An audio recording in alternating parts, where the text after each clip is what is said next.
अभी तो मजबूरियां हैं थोड़ी बहुत चुप रहने की। इन लोगों के 200 लोग जो काम करते हैं इनकी तनख्वाह दिलाने की मजबूरी है। जिस दिन ये दबाव हट गया ना और अतुल अग्रवाल छुट्टा होकर पत्रकार बनकर सोशल मीडिया पे आ गया तो पैंट खोल दूंगा इन लोगों की। दोस्तों, इतने बुरे दिन आ जाएंगे भारतीय जनता पार्टी के, बात तो शायद कभी मोदी शाह ने भी नहीं सोची होगी। बात क्या है कि दिन रात मोदी चालीसा पढ़ने वाले, दिन रात ये बताने वाले तमाम न्यूज चैनल के एंकर्स या पत्रकार जो ये बताते रहे कि ये सबसे स्वर्णिम काल है, इस जैसा काल कभी आया ही नहीं। कुछ तो इस आदतों पर उतर आए कि अपने शो में ऐसे ऐसे गेस्ट बुला डाले जिन्होंने 2014 के बाद देश की आजादी का जिक्र किया और वो मुंह में दही जमा कर बैठे रहे। अब ये तमाम पत्रकारों ने मोर्चा खोल दिया है मोदी सरकार के खिलाफ, और मोदी सरकार के खिलाफ नहीं, खुले तौर पर कह रहे हैं कि एक दिन ये दबाव हट गया तो यकीन मानकर चलिए इन दोनों की, यानी मोदी और शाह दोनों की पोल खोलकर रख देंगे। यह आज का बहुत बड़ा और धमाकेदार खुलासा करने जा रहा हूं कि कैसे कितने दबाव में ये मीडिया काम कर रही है और ये दबाव असहनीय हो चुका है। लोग बहुत परेशान हो चुके हैं, वो खोलकर बता रहे हैं। दिक्कत सिर्फ इतनी बार है क्योंकि इस दौर में मीडिया को स्वतंत्र रखना, चैनल चलाना, उन चैनल्स में काम करने वाले एम्प्लॉइज को सैलरी देना एक बड़ी मुसीबत है, वरना इनकी पोल खुल जाएगी मोदी शाह की अगर ये दबाव हट जाए तो। क्योंकि किस तरह से मीडिया पर दबाव बनाया जाता है कोई रॉकेट साइंस नहीं। खबर ये नहीं है, बस खबर यह है कि अब अंधभक्तों ने भी अपने ही आका के सामने मोर्चा खोल दिया है। खबर दिल्ली से आई है। एक फैसला, जो ऐसा फैसला उन्होंने राजस्थान में, मध्य प्रदेश में, छत्तीसगढ़ में लिया, हरियाणा तक में ले लिया, लेकिन वो काम करना दिल्ली में भारी पड़ गया है।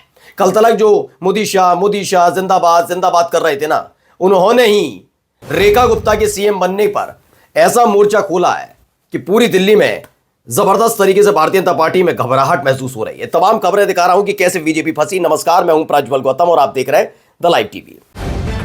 द लाइव टीवी, सच सबसे आगे। आपको पता ही है कि दिल्ली की मुख्यमंत्री बन गई है रेखा गुप्ता। अच्छी बात है।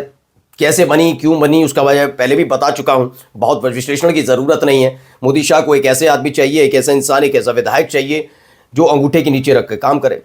पहली बार के विधायक अगर मुख्यमंत्री बन जाए तो हर कोई जानता है, पहली बार का विधायक अगर मुख्यमंत्री बनेगा तो उसकी हिम्मत नहीं होगी कि जिसके आशीर्वाद से वो मुख्यमंत्री बना उसके खिलाफ कुछ बोल पाए, उसके खिलाफ कुछ कर पाए, उसकी बात ना माने। ये नहीं हो सकता। हाँ, जो लगातार रमा हुआ है, विधायक चुनता रहा, मंत्री बनता रहा, वो एक बार के लिए कर भी दे। लेकिन जिसको उम्मीद ही नहीं है मैं मुख्यमंत्री बनूंगा जिंदगी में या बनूंगी, वो बन जाए तो क्या होगा? ऐसा ही रेखा गुप्ता के साथ हुआ है। आने वाले दिनों में आपके सामने साक्ष्य आ जाएंगे, ये समझाने और बताने की जरूरत नहीं। लेकिन अब देखिए कौन कौन लोग नाराज होने लगे हैं। एक ये वीडियो सामने आई है, पहले वीडियो देखिए। इसमें आपको परवेश वर्मा नजर आएंगे, हाथ में त्रिशूल है। ये दिल्ली चुनावों के वक्त की वीडियो बताई जा रही है और उसमें आप देखिए एडिट करके हर हर महादेव लिखा हुआ है। खबर ये नहीं है कि ये वीडियो है, वीडियो के ऊपर किसने शेयर किया है और क्या लिखा है वो पढ़िएगा पहले। जाट्स ऑफ इंडिया, इन्होंने लिखा सीएम पद से बड़ा कद है अपने शेर का। यानी परवेश वर्मा को लेकर अब मोर्चा खोल दिया गया जाटों की तरफ से। उन्होंने कह दिया सीएम पद से बड़ा कद है अपने शेर का। परवेश वर्मा ने चुनाव में वो किया था जो कोई नहीं कर पाया। न रेखा गुप्ता, न मोदी, न शाह, न राजनाथ सिंह, न योगी आदित्यनाथ, कोई कुछ नहीं कर पाया जो काम परवेश वर्मा ने करके। अब क्या करा ये लोग जानते होंगे, लेकिन खैर अब आप समझिए कि बार बार ये बात जब उठाई जाती है तो कहा जाता है कि भाई ना है परवेश वर्मा के बारे में, और भी लोग ना है जाटों को लेकर। लेकिन हमारे पास तो जयंत चौधरी, मैं तभी बता चुका हूं कि जयंत चौधरी ने जिस वक्त इंडिया गठबंधन को ओके बाय बाय टाटा कहा था ना, उसी के बाद ताबड़तोड़ इस्तीफे उनके यहाँ गिरे थे। आप जाकर इतिहास उठाकर देखिए। आरएलडी में सबसे ज्यादा इस्तीफे तभी हुए जब बीजेपी के साथ ही गठबंधन में चले गए थे। लेकिन इनको मंत्री पद चाहिए था, वो भी स्वतंत्र राज्य मंत्री बनाए गए, कैबिनेट मंत्री नहीं बनाए गए, फिर भी चले गए। तो लोग जो सोच रहे हैं जयंत चौधरी को लेकर कि जाट उनके साथ हैं, तो जाट ऐसे साथ नहीं है। अब खबर क्या है आगे देखिए।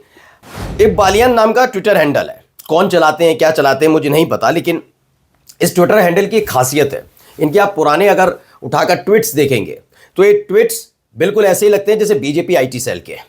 यानी मोदी शाह का जाप करना, विपक्ष को पानी पी कर कोसना, अनर्गल आरोप लगाना, ये बालियान नाम का जो ट्विटर हैंडल है वही काम करता। कौन चलाता मुझे नहीं मालूम, लेकिन अमूमन आप देखेंगे तो इसे आप मान जाएंगे कि भारतीय जनता पार्टी के कट्टर समर्थक हैं जो भी इसे चलाते हैं। वो तमाम चीजें हर एक पार्टी में होते हैं, मैं इन पर आरोप नहीं लगा रहा हूं, ये हर पार्टी में होते हैं। जो कट्टर समर्थक होता है उसको ये फर्क नहीं पड़ता तथ्य क्या है तर्क क्या है, वो सिर्फ अपने नेता का, अपनी पार्टी का समर्थन करता है। और जो लोग इस दौर में कहते हैं मैं खुलकर बोल रहा हूं, आज बता रहा हूं, ये बात समझिए। जो ये कहते हैं मैं पक्का कांग्रेसी हूं, तो आप कांग्रेसी नहीं है, आप किसी नेता की वजह से आप के विचारधारा से जुड़े, उसके प्रति समर्थक, उस नेता के खिलाफ कुछ होगा तो आप कांग्रेस के खिलाफ भी बोलेंगे। यही समाजवादी पार्टी के साथ है। हमने अपनी आंखों से देखा है, जो कल तक अपने आपको समाजवादी बताते थे, सच्चे समाजवादी, जब चाचा भतीजे में लड़ाई हुई तो हमने खुद देखा आधे इधर बढ़ गए, आधे उधर बढ़ गए और एक दूसरे पर आरोप लगा रहे थे। हम जानते हैं कि भी हाल ही में योगी आदित्यनाथ वर्सेस मोदी शाह जब हुआ था, तब भारतीय जनता पार्टी के ही कार्यकर्ता थे जो कुछ शाह के साथ बटे, मोदी शाह के साथ थे और कुछ योगी आदित्यनाथ के साथ खड़े थे और एक दूसरे पर ही आरोप लगाए जा रहे थे कि मोदी शाह ने योगी के साथ गलत किया और उधर वाले कह रहे थे योगी आदित्यनाथ को मुख्यमंत्री मोदी शाह ने बना। बहुत सारी चीजें। तो कोई अपनी पार्टी का सगा नहीं होता, नेता विशेष से इसलिए जुड़ा रहता है क्योंकि उसे फायदा मिलता है कोई ना कोई। तो ऐसा ही इनका खेल है। अब बालियान ने जो लिखा है उसे पढ़ना चाहिए, बालियान नाम के ट्विटर हैंडल ने जो लिखा है, क्योंकि दिन भर तो इनके ट्विटर हैंडल में जाएंगे तो हमेशा मोदी और शाह की तारीफ होगी, लेकिन यहां क्या लिखा, पहले वो लिखने से पहले एक वीडियो दिखा रहा हूं। इस वीडियो में आप देखेंगे एक महिला गाड़ी से उतरती हुई आती है, सफेद रंग की गाड़ी है, और उसके बाद एक काफिला आता है। काफिले में आपको अगली सीट पर बैठे हुए नजर आएंगे परवेश वर्मा। चेहरे की मुस्कान गायब है, चेहरा बता रहा है कि जो मिला उससे संतुष्ट नहीं है। मीडिया वाले सवाल करने की कोशिश करते हैं लेकिन वो बिना कोई रिएक्शन दिए सीधे ही देखते रहते हैं, मीडिया के कैमरों की तरफ तक नहीं देखते और निकल जाते हैं। ये एक वीडियो निकल कर आई, उसे ही इन्होंने ट्वीट किया। क्या लिखा, परवेश वर्मा अपने घर पहुंच चुके हैं, ये रात के वक्त की बात है। दिल बड़ा है अपने भाई का, पर यकीन मानो गैंग किलर आप ही हो, डिजर्व करता था भाई बाकी जो पार्टी की इच्छा। यानी एक तरफ जाट्स के नाम से जो ट्विटर हैंडल है वो भी, और ये सब लोग अब अपनी ही पार्टी मतलब बीजेपी के खिलाफ ही बोलने लगे, क्योंकि रेखा गुप्ता के कई वीडियोस भी आ गए। चलिए अगली खबर मैं आपको दिखाता हूं क्या क्या मिला है। एक नाराजगी इस बात को लेकर भी है, दिल्ली की मुख्यमंत्री बनी रेखा गुप्ता, परवेश वर्मा को पीडब्ल्यूडी दे दिया, ठीक विभाग है, कोई दिक्कत नहीं, विधायी मामला, कोई मतलब ज्यादा बड़ा नहीं। सिंचाई और बाढ़ नियंत्रण दे दिया, यानी आने वाले वक्त में भी आपको मालूम है गर्मी आएगी और उसके बाद जब बारिश का मौसम आता है तो सबसे ज्यादा दिल्ली में बाढ़ की दिक्कत होती है। अब जवाब देते फिर परवेश वर्मा कि बहुत कहा गया था ये हो जाएगा वो हो जाएगा, इसको लेकर भी नाराजगी है कि बेहतरीन क्यों चीज नहीं दी गई। अब देखिए जरा इनको सुनिए क्या कुछ कह रहे हैं। यतुल अग्रवाल है, हिंदी खबर चलाते हैं, उसके एडिटर इन चीफ है, क्या कुछ कह रहे हैं सुनिए। अभी तो मजबूरियां हैं थोड़ी बहुत चुप रहने की। इन लोगों के 200 लोग जो काम करते हैं इनकी तनख्वाह दिलाने की मजबूरी है। जिस दिन ये दबाव हट गया ना और अतुल अग्रवाल छुट्टा होकर पत्रकार बनकर सोशल मीडिया पे आ गया तो पैंट खोल दूंगा इन लोगों की। अभी आप दबाव में है मान रहे हैं? मैं मानता हूं, मैं तो आपके सामने कहता हूं कि मेरे ऊपर दबाव है, सत्ता का, व्यवस्था का, सिस्टम का दबाव है, बिल्कुल है। तो कह रहे हैं कि मुझ पर दबाव है क्योंकि 200 लोग जो मेरे चैनल में काम करते हैं उनकी सैलरी देनी है, उनका पैसा देना है, उनका मेहनताना देना है, पगार देनी है, इसीलिए मैं दबा हुआ हूं। ये दबाव है। अगर ये सब बंद करके जिस दिन मैं सोशल मीडिया पर आ गया तो इन दोनों की पोल खोल कर रख दूंगा, पैंट खोल कर रख दूंगा।